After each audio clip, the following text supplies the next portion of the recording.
Everybody, welcome back to the channel. It is me, OC Steve, and I just thought I'd drop a little geek news update because this is just something that kind of made me scratch my head. So I thought we'd kind of go into it, discuss it, bring it up.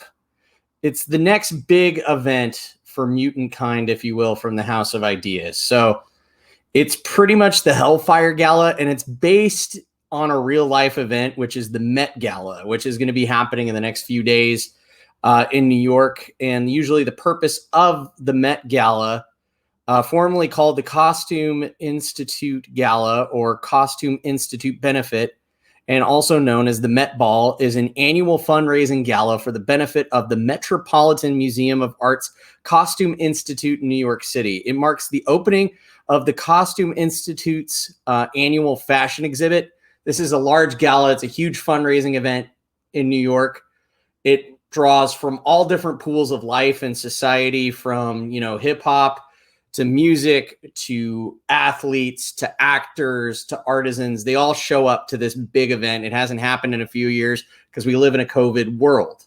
So somehow, some way, some shape or form, at an X-Men retreat, they decided to adapt this idea to X-Men because they've kind of written themselves in a corner recently with X-Men. Jonathan Hickman created the whole Powers of 10 House of X storyline, where he took everybody, good and bad, of Mutantkind and dumped them on Krakoa. That is a mutant island, if you will, that dates back all the way to giant-sized X-Men in the 1960s, where Wolverine made his debut officially as an X-Men roster member. We saw Storm show up there, Thunderheart, Nightcrawler, Sunfire, just to name a few, were some of the mutants that were in this event. So this has been a long, kind of bad plot device for the X-Men universe. When they get into a corner, they just dump some of Mutantkind on an island. I mean, in the 90s, during Mutant Genesis, we had Asteroid M, and that was Magneto's asteroid, where he decided to alienate himself and create a haven for the world. Then we had Genosha, which was a sovereign mutant island where everybody was welcome. That got destroyed by Sentinels. Then eventually Asteroid M fell and landed near San Francisco and became a floating island for mutants known as Utopia. Well, now they've written themselves yet again into a larger corner with Krakoa, and now everybody's welcome, not just good or bad mutants or mutants that have been ostracized by the community. Everybody's living together. So when you have no struggle and no conflict, you get events like this. So essentially, they decided that the X-Men's big conflict that's going to span over 12 issues is going to be a glorified dinner party put on by the Hellfire Trading Company. So it's going to be a gala for Mutantkind, and it'll be funded by the Marauders. So all these kind of differing covers. The Marauders are the group of X-Men, or a group of mutants for that matter, that have come together to host this event to highlight Mutantkind and show that they can have grand spectacles and galas that can, pretty much compete with any other bit of the Marvel universe, whether it's from Wakanda or Stark. They're going to do it one better. And I honestly don't understand this at all whatsoever. This looks like some Cal Art stuff here. Like, I mean, look at Iceman. He's just beyond Lady Gaga craziness. You have, Pyro over here looking like a boy band member. You have Bishop that looks like he's wearing a coat 2 sizes too small. And then Banshee with no undershirt and a tie. And then you have Sebastian Shaw, who is apparently now crippled, unbeknownst to me, rocking a fur coat in a power kind of wheelchair. So they're the guys hosting the event. And then the security for the event is X-Force, which has kind of now become the clandestine CIA of Krakoa. They go out and they take care of threats before they happen, or they look into them and kind of nip them in the bud. So they're the security for the event, which consists of Wolverine wearing pretty much a suit and a bola. You have Sage over here. You have Domino kind of wearing a pantsuit. You have Beast kind of with these really weird looking shorts. You have Kid Omega hanging out in a suit. And then you got Xavier looking ultra funky fly fresh. He almost looks like Shane Davis on a live stream. The Cat Daddy himself with the Fu Manchu, looking almost like a emaciated kind of Scott Steiner hanging over here in the corner. So the rest of these guys are supposed to be security for the event, and Xavier's just wide open, come and shoot me again because I'm going to be rebooted by the immortal powers of Krakoa. And then you get the Hellions, the bad guys that live on Krakoa that didn't get invited. So I wonder what's going to happen. I wonder what kind of turmoil is going to transpire. This is like some really poor Mean Girls level writing where, Mr. Sinister wasn't invited, and, Exodus wasn't invited, and Mystique wasn't invited, and Psylocke wasn't invited, and then Havoc wasn't invited. So what are they going to do? Are they going to crash the party? These are the events that we're getting now in this day and age, where this is going to be told over 12 issues over 3 major X-Men titles. And if I'm a little bit jaded, it's because you've written yourselves into corners. And I grew up with great X-Men content where at the focal point of it all is the struggle between themselves with different minds and different ideas of how mutant kind should be represented. Are they our superiors? Are they our equals? Are they going to be beacons of hope so we can move and progress into a better and brighter future? That's what always the X-Men were. So at its center, at its core, has always been these ideologies and these struggles. So when I grew up, just to put it in reference, we weren't worried about dinner parties. We were more worried about the X-Men fighting within themselves within the events of Schism, where Wolverine and Cyclops had different points of view of how they wanted to proceed with mutant kind in the absence of Charles Xavier's death, and they were literally fighting about it, and it split the X-Men in two.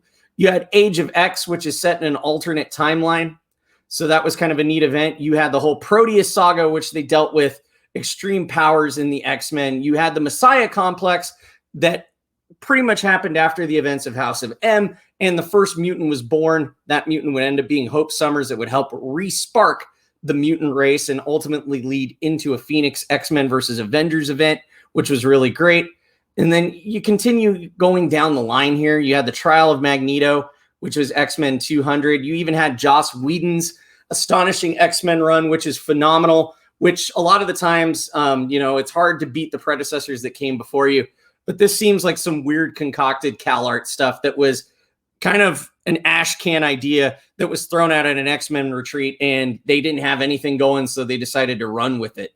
Then you even had it Wounded, Uncanny X-Men 205, which talks about the Weapon X program with Wolverine. One of my favorite runs in the 90s, which it was just this crazy offshoot, was Age of Apocalypse, which they kind of did in X-Men in the film-wise, but honestly, if you're an X-Men fan, I would highly suggest going back and reading this graphic novel.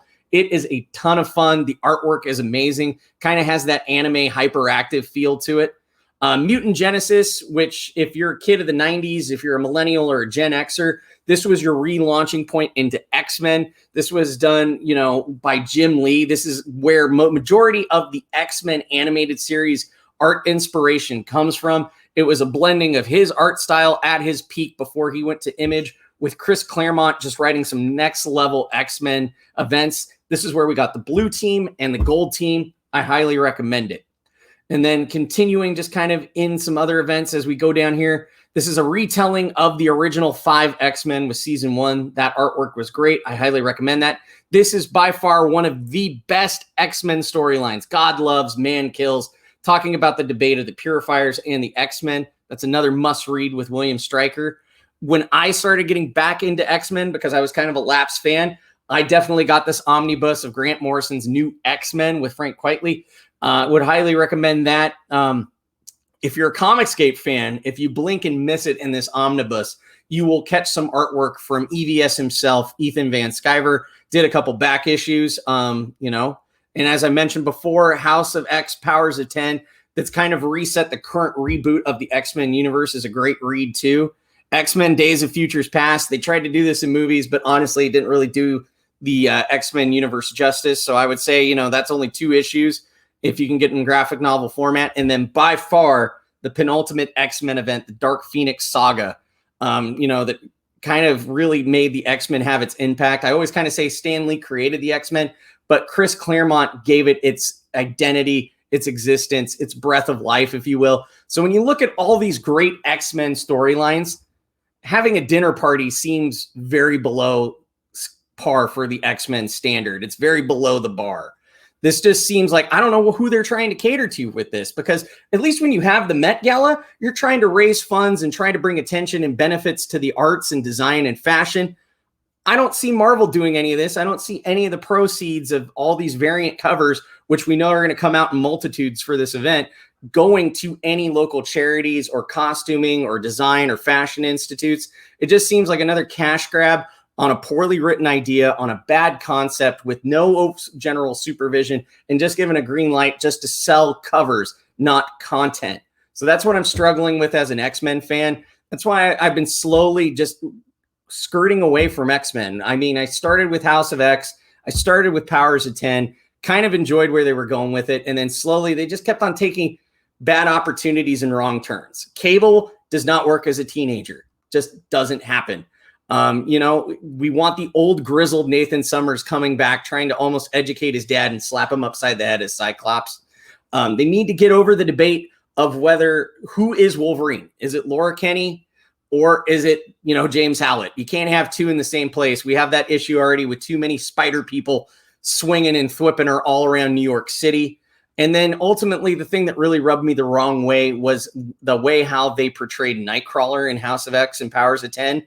This is, if Beast is the scientific mind of the X-Men, Nightcrawler is that spiritual faith, foundation, and heart.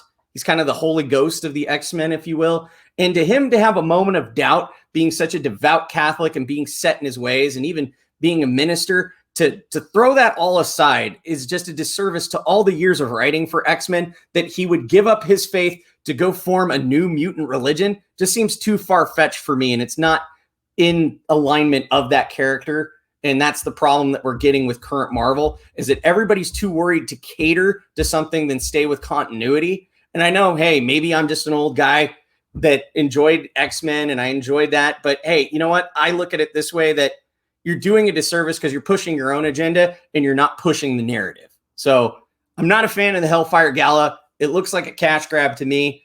I'm just another disappointing moment in this current age of Marvel Comics, and yet another reason why I've decided to back away from the mainstream comics and to start going back, supporting independent comic books, buying old graphic novels and old back issues, such as like collecting all of Invincible, starting to collect the back issues of Spawn, or even investing in newer comic books for that matter, where the people value the customers. You're not harassed or belittled for having an opinion or asking a question.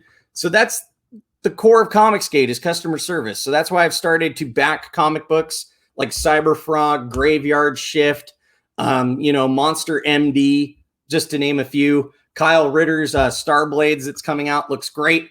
I enjoy these things where there is a core struggle. They have to come together as a group, and their weaknesses and their strengths make them better for it to overcome the obstacle.